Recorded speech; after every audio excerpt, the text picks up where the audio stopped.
जब गंगा जी ने भागीरथ जी से कहा कि मैं ब्रह्मलोक से जब मृत्युलोक उतरूंगी तो मेरा वेग सहने की सामर्थ्य भूमि में नहीं है, मैं सीधे रसातल को चली जाऊंगी तो तुम्हारा उद्देश्य अपने पुरखों को तारने का फिर भी पूरा नहीं होगा। और दूसरी बात, जब मैं भूतल पे जाऊंगी पापी लोग स्पर्श करेंगे, मैं मलिन हो जाऊंगी तो मुझे निर्मल कौन करेगा। इन दो प्रश्नों का समाधान लाओ, मैं ब्रह्म कमंडल से तुम्हारे साथ चल दूंगी। पहला समाधान देवादिदेव महादेव जी के समीप जाकर हुआ। आराधना की, भगवान शिव प्रसन्न हुए, प्रकट हुए। क्या? प्रभु, ब्रह्मलोक से गंगा जी आएंगी, उनको भूतल में रोकने की केवल आप में ही सामर्थ्य है, आप रोक लीजिए, हमारे पुरखों का उद्धार हो जाएगा और जगत का मंगल होगा।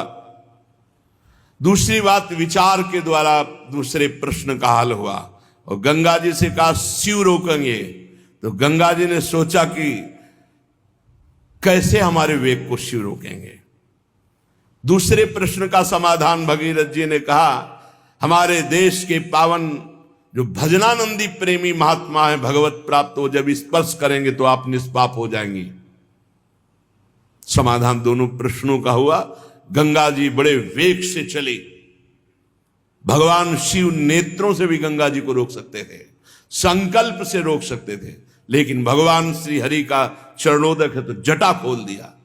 गंगा जी को लगा जटाओं में कैसे रोक पाएंगे, लेकिन भगवान शिव ऐसी जटा थोड़ी है।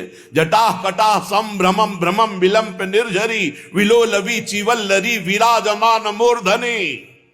भूल गई गंगा जी निकलना जटा रूपी कटा में और बांध लिया।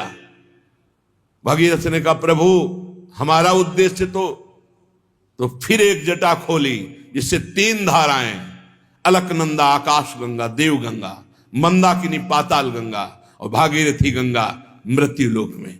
वो शिव हैं जिनकी जटा रूपी कटाह में गंगा जी को रास्ता ही नहीं मिला। भूल गई, गंगा जी को जटा रूपी कड़ाह से निकालने का रास्ता ही नहीं। जब भगवान शिव ने दिया तब ऐसी जटा जूटधारी